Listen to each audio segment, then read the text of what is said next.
Welcome to next exam. आज है 13 जून 2026 और 13 जून 2026 से करंट अफेयर्स के जितने भी इंपॉर्टेंट क्वेश्चन बन सकते हैं सारे हम इस वीडियो में डिस्कस करेंगे और हर क्वेश्चन से रिलेटेड इंपॉर्टेंट फैक्ट भी मैं आपको बताऊंगा, तो आप पूरा वीडियो बहुत ध्यान से देखिए। लास्ट में मैं आपसे क्वेश्चन पूछूंगा, उसका आंसर आपको कमेंट बॉक्स में बताना है। तो चलिए स्टार्ट करते हैं।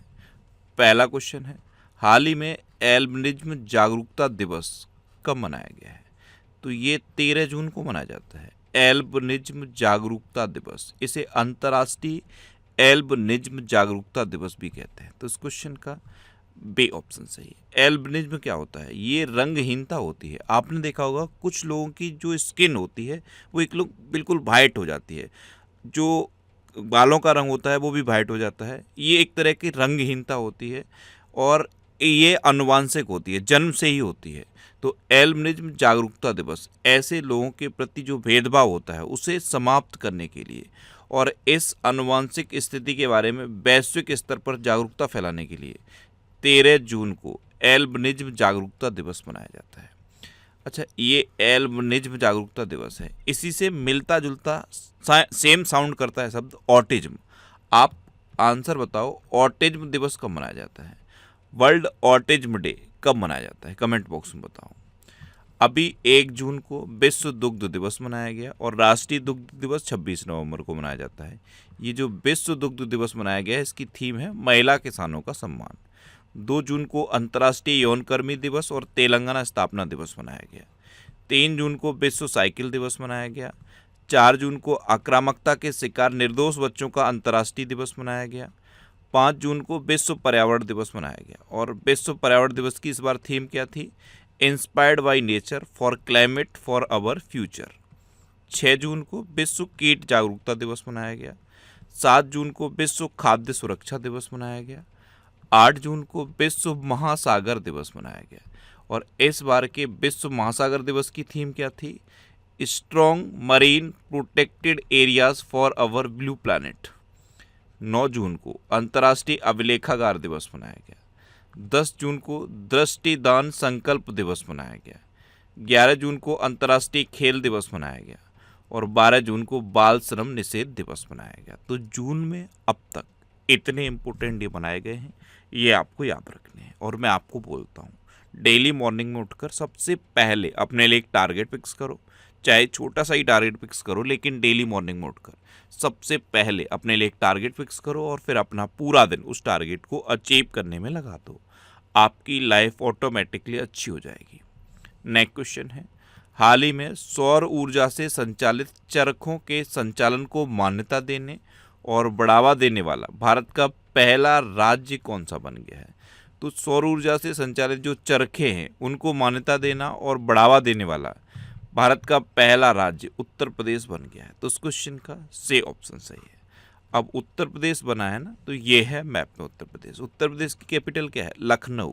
लखनऊ किस नदी के किनारे स्थित है? गोमती नदी के किनारे स्थित है।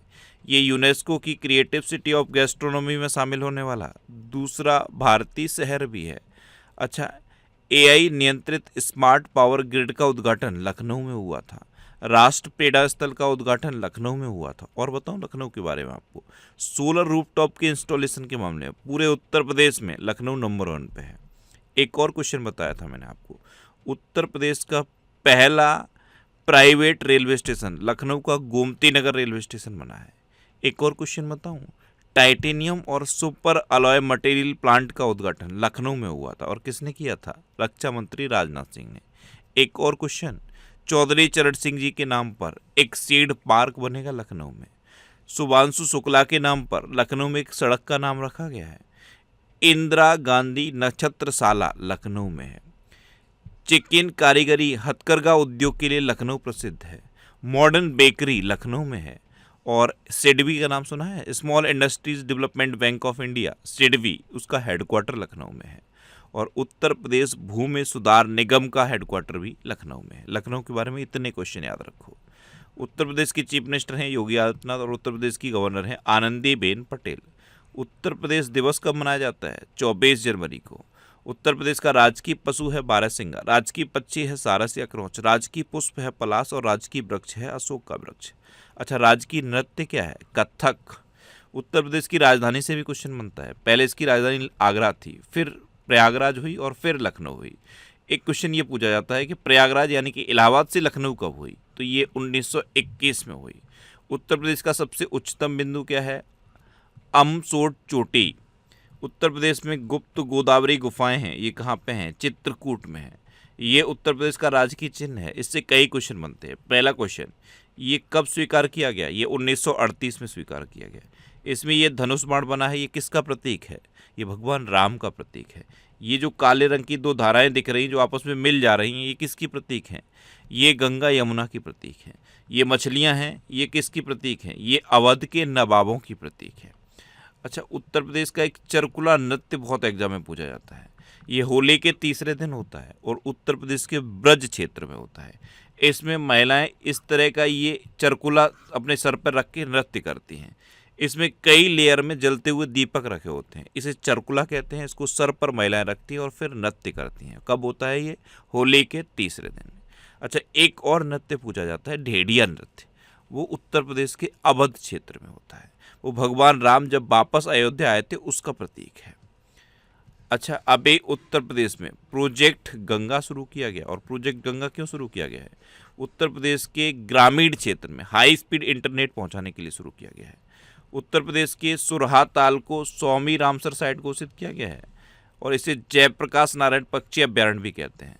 ये देश की स्वामी रामसर साइट बन गई है और उत्तर प्रदेश की 13वीं रामसर साइट बन गई है।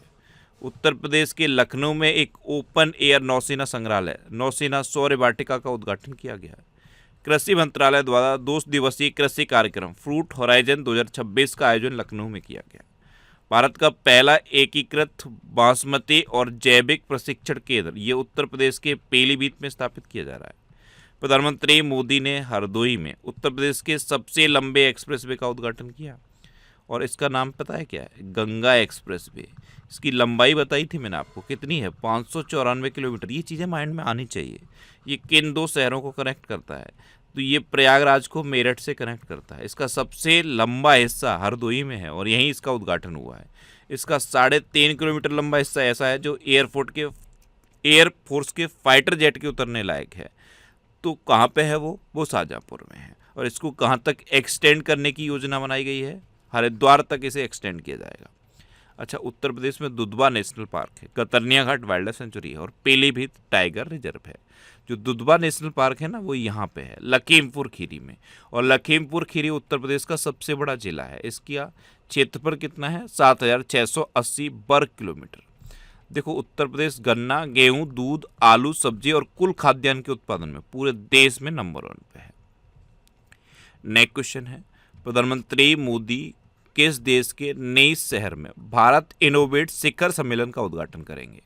तो प्रधानमंत्री मोदी और फ्रांस के राष्ट्रपति इमैनुअल मैक्रों फ्रांस के नई शहर में भारत इनोवेट शिखर सम्मेलन का उद्घाटन करेंगे। तो इस क्वेश्चन का बी ऑप्शन सही है। और फ्रांस में होगा ना, तो ये है मैप में फ्रांस। फ्रांस की कैपिटल है पेरिस, फ्रांस की करेंसी है यूरो और फ्रांस के प्रेसिडेंट है इमैनुअल मैक्रों। देखो, भारत और फ्रांस के बीच में शक्ति अभ्यास होता है और फ्रेंच भाषा दिवस ये 20 मार्च को मनाया जाता है। फ्रांस का सर्वोच्च सम्मान grand cross of the legion of honour ये प्रधानमंत्री मोदी को मिल चुका है। अभी 52वें G7 शिखर सम्मेलन का आयोजन फ्रांस में किया जाएगा। वन हेल्थ समिट 2026 का आयोजन फ्रांस में किया गया। फ्रांस ने 15 वर्ष से कम उम्र के बच्चों के लिए सोशल मीडिया प्रतिबंध विधेयक पारित किया। फ्रांस में जन्म की तुलना में मृत्यु दर अधिक दर्ज की गई। इंडियन ऑप्टेल लिमिटेड ने फ्रांस की कंपनी सफरान इलेक्ट्रॉनिक्स एंड डिफेंस के साथ MOU साइन किया। फ्रांस के पूर्व राष्ट्रपति निकोलस सरकोजी को भ्रष्टाचार और सत्ता का दुरुपयोग करने के लिए 5 वर्षों की कैद की सजा दी गई। और फ्रांस के फुटबॉलर सैमुअल उमटीटी ने 31 साल की उम्र में फुटबॉल से संन्यास लिया। अच्छा, एक प्लेटफॉर्म बताया था मैंने आपको, JPT सर। अभी तक आपने फिजिकल फॉर्म में बुक्स पढ़ी होंगी।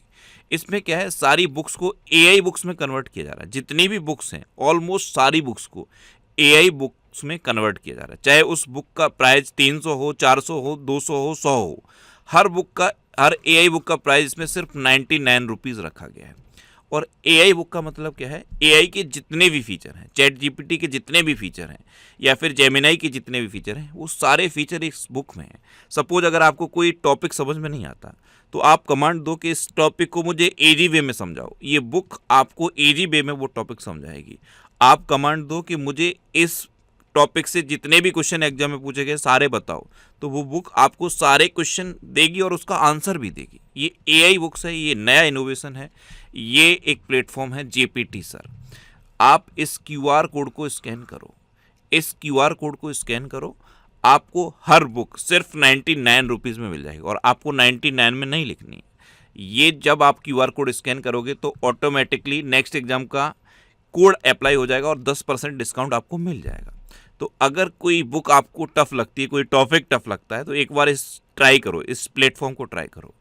आपको कितना भी टॉपिक टफ हो आपके लिए इजी हो जाएगा।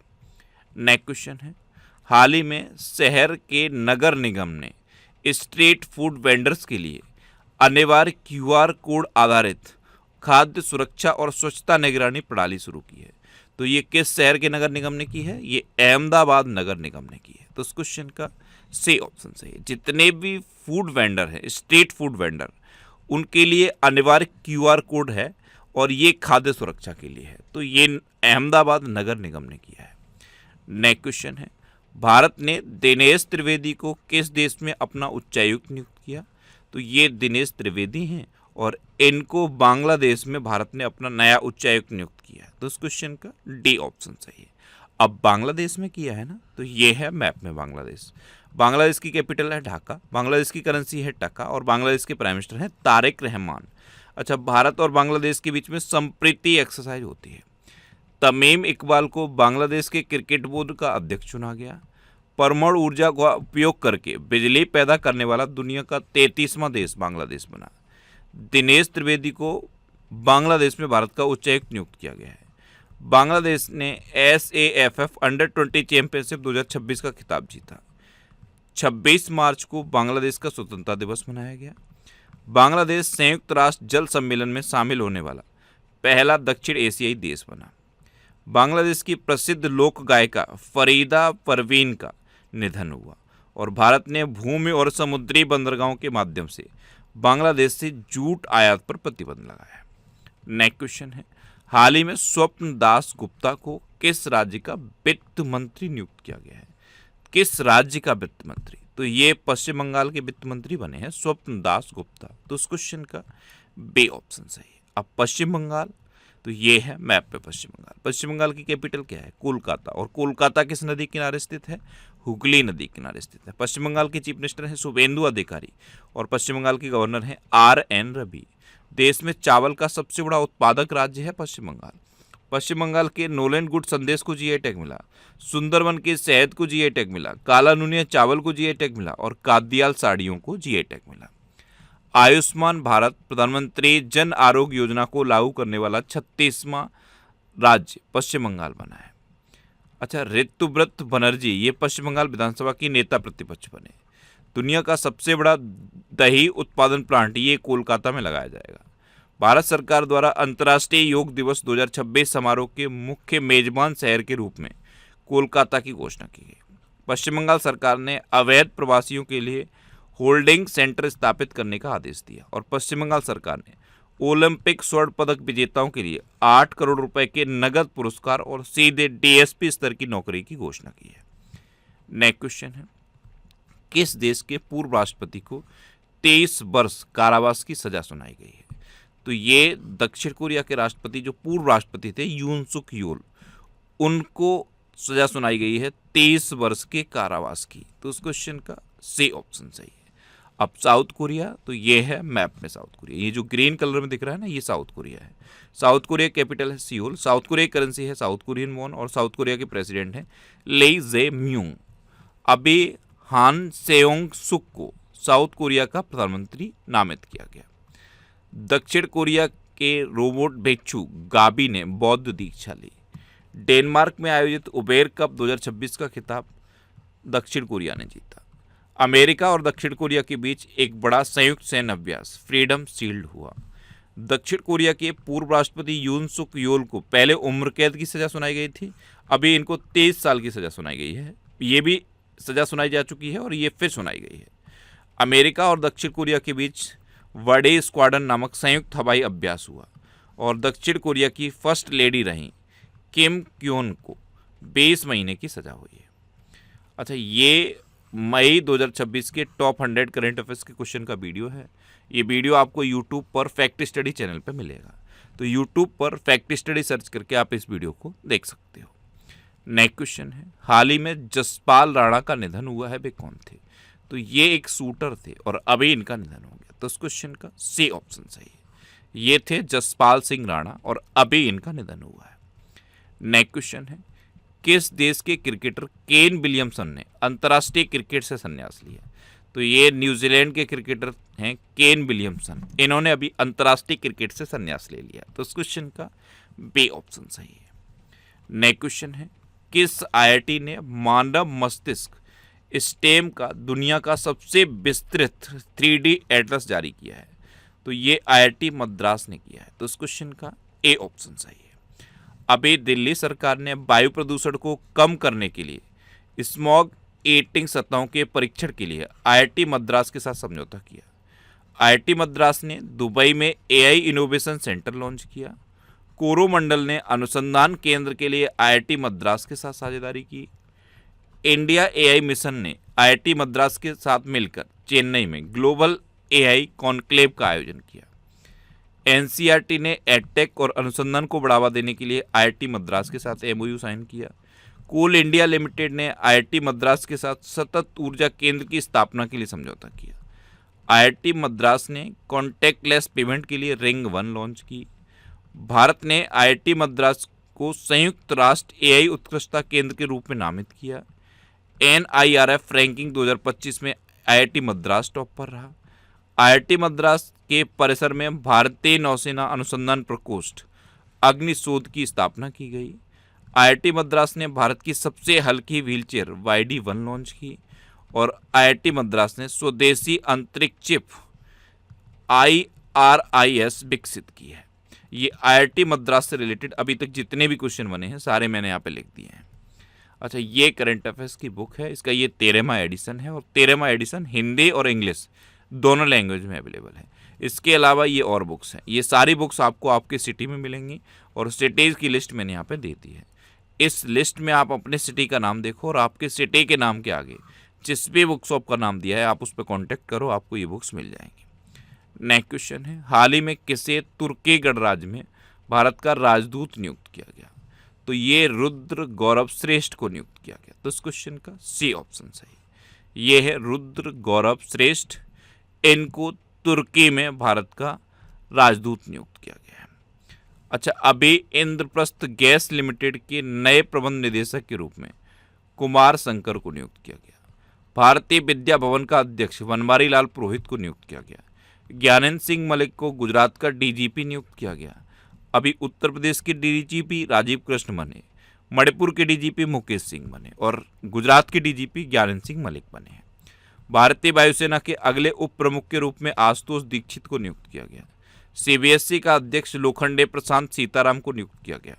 वकील से सीधे सुप्रीम कोर्ट की न्यायाधीश बनने वाली भारत की दूसरी महिला जज वेंकिता सुब्रमणी मोहना बन गई।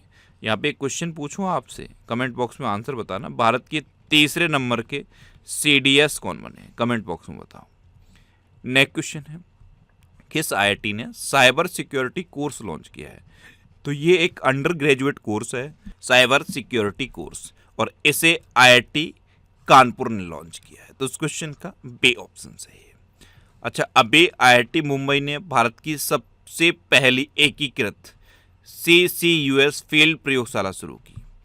आईआईटी मद्रास ने अमेरिका में डीप टेक स्टार्टअप को बढ़ावा देने के लिए अपना पहला अंतर्राष्ट्रीय सेंटर लॉन्च किया। भारत ने आईआईटी मद्रास में स्वदेशी रूप से विकसित सिलिकॉन फोटोनिक्स समाधानों का अनावरण किया। भारत का पहला एकीकृत कृषि खुफिया पारिस्थितिकी तंत्र ये आईआईटी रोपड़ में लॉन्च किया गया।